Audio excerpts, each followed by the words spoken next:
I'm Dalton Barrett with News Radio WGNS, and this is your Rutherford County Roundup for Wednesday, December the 11th, 2024.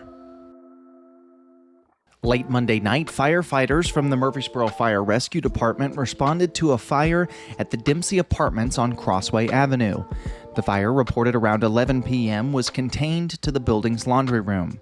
Thanks to a swift response, crews quickly extinguished the flames, preventing the fire from spreading to nearby apartments. While the laundry room suffered significant fire and smoke damage, no injuries or resident displacements were reported. Firefighters are also conducting a thorough search of the building to ensure everyone's safety and secured a dependable water supply to assist with their efforts. The cause of the fire is under investigation by the Fire Marshal's office.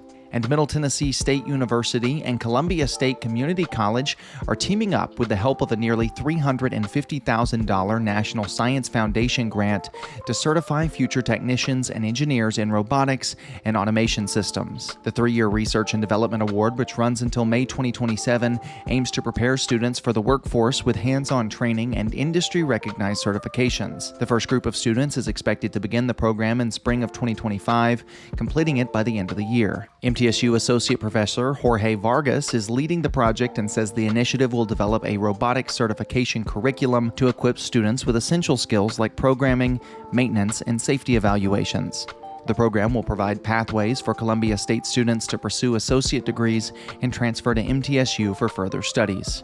With MTSU's new $74.8 million applied engineering building set to open in fall of 2025, the collaboration is poised to make a significant impact on industries like automotive and logistics by creating more skilled workforce right here in Tennessee. In Hardman County, an inmate has died following several physical altercations that took place at the Hardman County Correctional Facility over the weekend. CoreCivic, the company that operates the prison, reported that the incidents occurred just after midnight on Saturday, December 7th. Officials say a group of inmates were involved in separate but likely related fights. Prison staff intervened and provided medical assistance to the injured. 6 inmates were transported to nearby hospitals. Tragically, 1 inmate succumbed to his injuries and was pronounced dead at approximately 3:49 a.m. 2 other inmates remain hospitalized, while 3 have returned to the facility.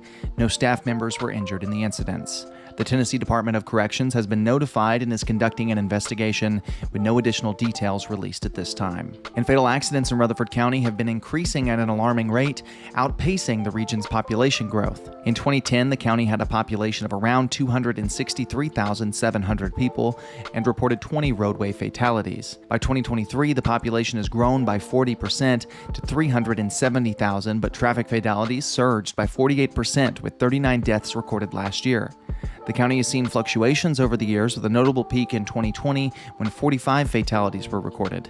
This trend mirrors a statewide increase as traffic deaths across Tennessee have risen by 17% since 2010. In response to these troubling numbers, the Tennessee Department of Transportation has introduced a new strategic highway safety plan for 2025. Key measures include safer road designs, better visibility, speed management, and the state's first vulnerable road user safety assessment. With Rutherford County's population expected to grow further, these safety measures are more critical than ever. Veterans as well as the public are invited to commemorate the life and legacy of Alvin C. York on Friday, December 13th from 11:30 a.m. until 1 p.m. Central Time. The event will take place at the historic Alvin C. York VA Medical Center. The York family will be present to share remarks and celebrate the legacy of this World War I hero. Guests can enjoy light refreshments and cake while also exploring the VA's resources and artifacts. Daniel Ducker, executive director of the Tennessee Valley Healthcare System, shared his enthusiasm for the occasion by saying, "It's a privilege to host this celebration of life with the York family." Alvin York served in the U.S. Army from 1917 until 1919. In 1985, Murfreesboro Veterans Administration Hospital was renamed the Alvin C. York VA Medical Center in recognition of his valor. For more information about the memorial celebration, visit the VA Tennessee Valley Healthcare System's website. And as winter temperatures drop, the community is rallying to support the homeless residents of Rutherford County.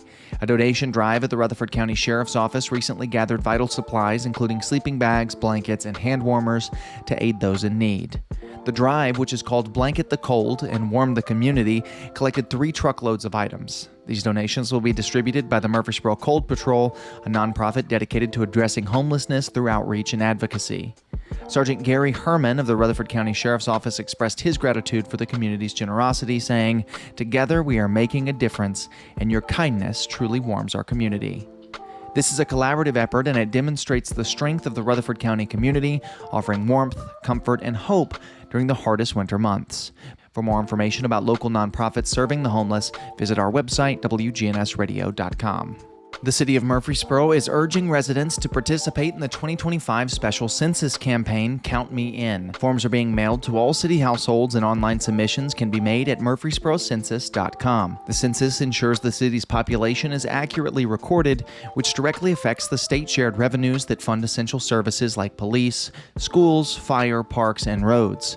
Murfreesboro Mayor Shane McFarland emphasized the importance of participation, saying, "The census is easy, safe, and critical for our city's growth. The information is confidential, and the funding tied to this count benefits everyone." Since the 2020 census, the city estimates its population has grown by 20,000 people, now nearing 170,000. This growth could result in an additional $3.7 million in state-shared revenue annually. Residents can complete the forms electronically or return mailed forms by using prepaid postage. The city will also conduct door-to-door campaigns for non-responsive households starting in 2025. And Rutherford County, which was once rich in agricultural heritage, is rapidly losing farmland due to developments.